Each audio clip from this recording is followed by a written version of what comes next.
Let me take a selfie.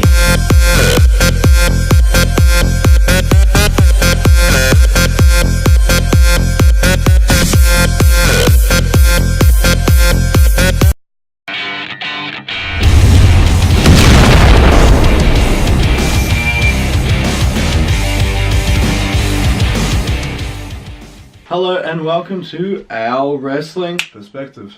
If you like what you see, give it a big thumbs up. If you don't like what you see, give it a thumbs down. And in the famous words of Coke, what does he say, Liz? Because in this review, we'll be reviewing Ring of Honor's version of WrestleMania, their final battle, because this will be your final battle.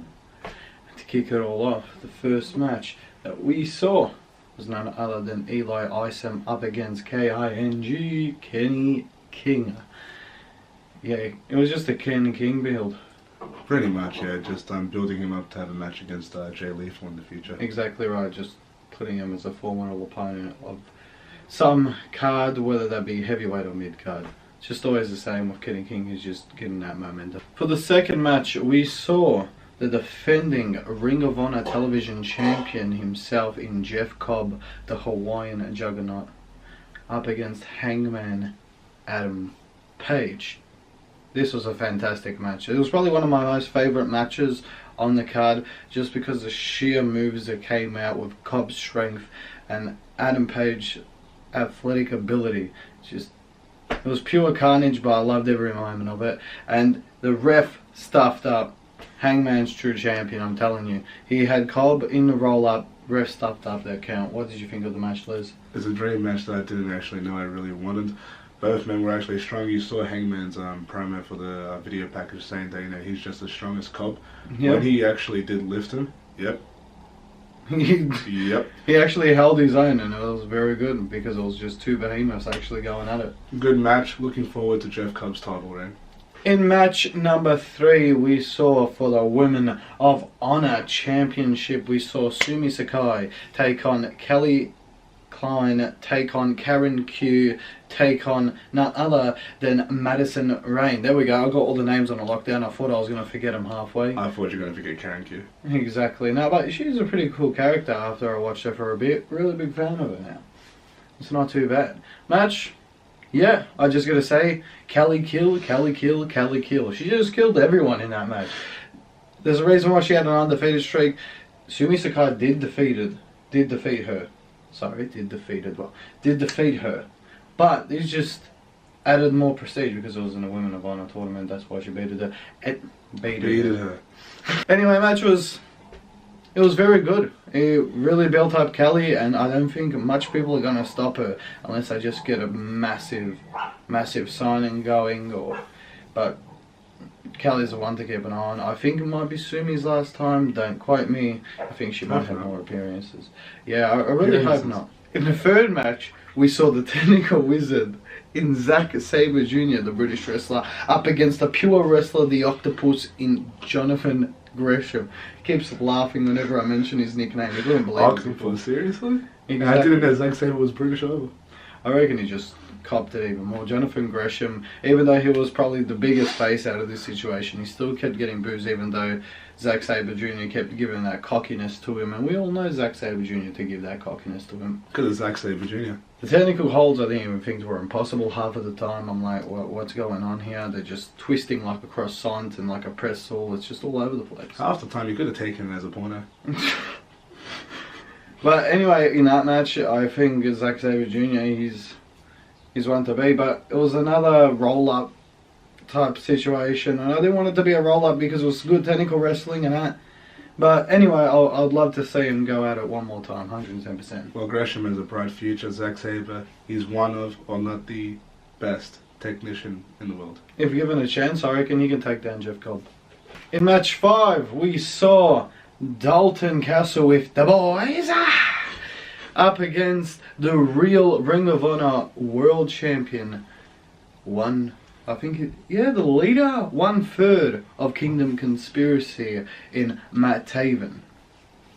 This match, and last minute it was for the real Ring of Honor World Championship, that purple strap that Matt Taven carries around with him, claiming he's a champion. He had that overlapping a real championship, the 6-man championship, so you're like devaluing your actual stable with a fake strap that you made. But anyway, before we go into that,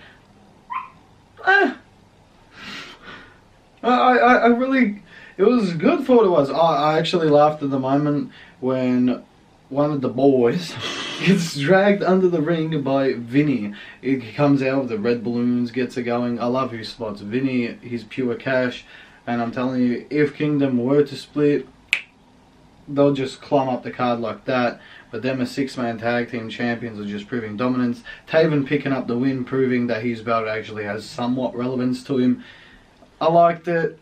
And then the feud's finally finished between the two, and you know Taven is going for Jay Lethal's world title. Exactly, and he's just going to interfere in everything Dalton Castle does right now. I'm telling you, all Jay Lethal. In match 6, we saw the villain himself, Marty Scurll, up against Christopher Daniels in a future world title shot. Only if Christopher Daniels won, but if Christopher Daniels lost, he would have to leave, retire, no more.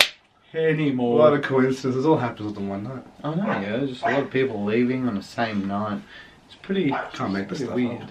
But anyway, it was good, the match. It was a good send-off, but it got kind of overshadowed a bit because Marty looked really strong, which you got to show that he looked strong in it, but he looked really strong in comparison to showing off what Daniels had and giving off that whole farewell properly. And then to stuff it all up after the whole match, we had Bully come, and you know how Bully is. You can't get enough of Bully, right, can you? You take 5 minutes of his time, he'll come out and give you $50, or you give him $50. No, he takes $50. He takes the $50. Which all led to match 7 after Bully Ray attacked Christopher Daniels. We saw him go in an I Quit match against Flip Gordon. A lot of dirty tactics because Bully's a piece of crap.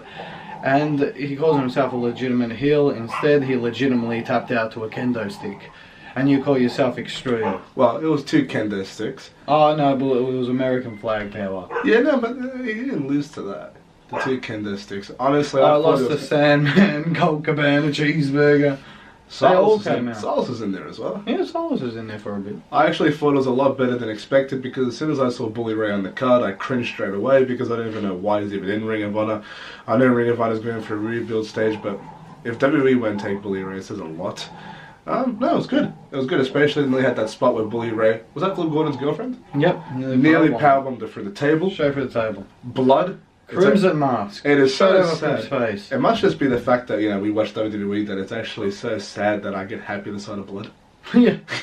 It's like, it adds that entertaining aspect to it. But Flip Gordon, I reckon he should have had that clean victory. Probably have one person come out, but instead you had 10 people come out to add to that. Yeah, if it wasn't for the 10 people, Bully, I wouldn't have get stuff. Look, the American hero made the Bully quit. That's for the semi-main event, we saw Cody, the American Nightmare, accompanied by his bionic beauty, Brandy Rhodes, going up against for that World Heavyweight Championship on the belt holder himself, the Ring of Honor World Champion. Reincarnated Macho Man Randy Savage. Like Machismo, Jay Lethal. This match was very good. I loved every part of it. It was fresh, you had the crowd going. Jay Lethal, there's a reason why he's the world champion. Why he's carrying Ring of Honor. Bringing out that little dirty tactic while Cody tried bringing out his, giving the whole Stardust effect. I know it's been overused, but seeing that Jay Lethal turn, he doesn't really turn. He usually keeps his tranquilo, keeps his cool. I wouldn't say it was really more of a turn. I just think it was more the story that Cody kept pushing him to the limits. Exactly. Especially how Brandy speared Lethal, then Brandy accidentally speared Cody, then Lethal accidentally gave a lethal injection to Brandy. Yeah. This match had Brandy everything. They had that false finish as well. Otherwise she wanted to cop it. They had the false finish as well with Hangman coming out to ring the bell for Cody to just take the belt. It had everything, even post-match you had the NWA World Champion Magnus come out with a valley I've never seen before. Exactly. Which is making it very interesting because also Marty because you couldn't get Mickey James. No James, you couldn't get Mickey James. No, so not Mickey you had James. the Marty, but you had Nick Aldis. He was only halfway on a ramp. Oh, yeah, I called him Magnus, my bad. Exactly, it's Nick Aldis. Same He's there holding the 10 pounds of gold. It's all fresh, you know, up in the suit. And yeah. I assume it's going to be champion versus champion once again, where Jay Lethal will probably defeat him. I believe Lethal will probably go on to beat Marty, and my prediction, Taven, new world champion. Yeah. Taven will be a filthy little slod and make his way in there.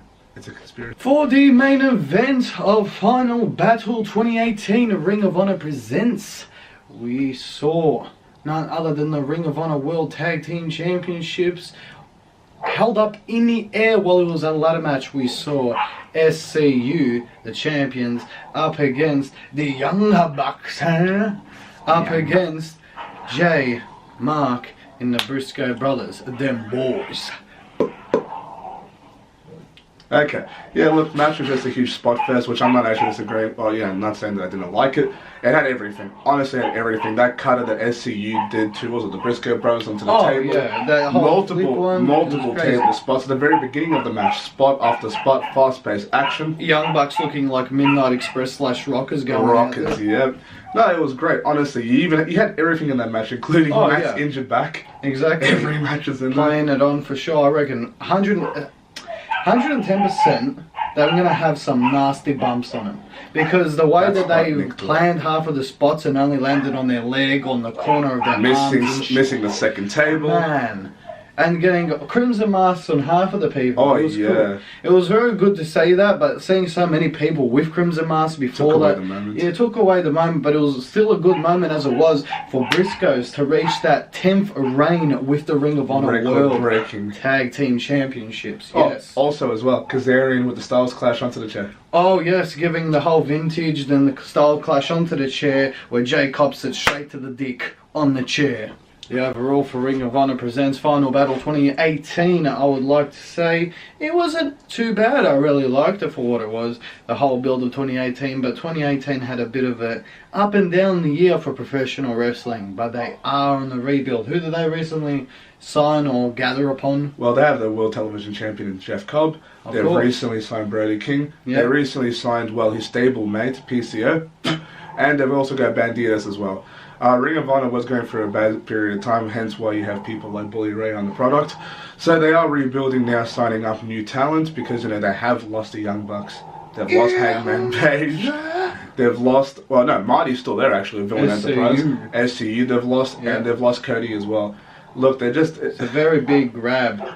It's a big loss. It's a huge loss, but they re-signed Flip Gordon. I think that Ring of Honor is finally back to the restart. But on that upside, they did sell out, and they're hopefully gonna get that whole image. Only if they really build it up again. But I have faith that Ring of Honor will turn it around with the fresh talent that they've got. They're gonna have a top prospect tour. They're gonna do a lot of things going on, so it's gonna be very good. The future looks bright.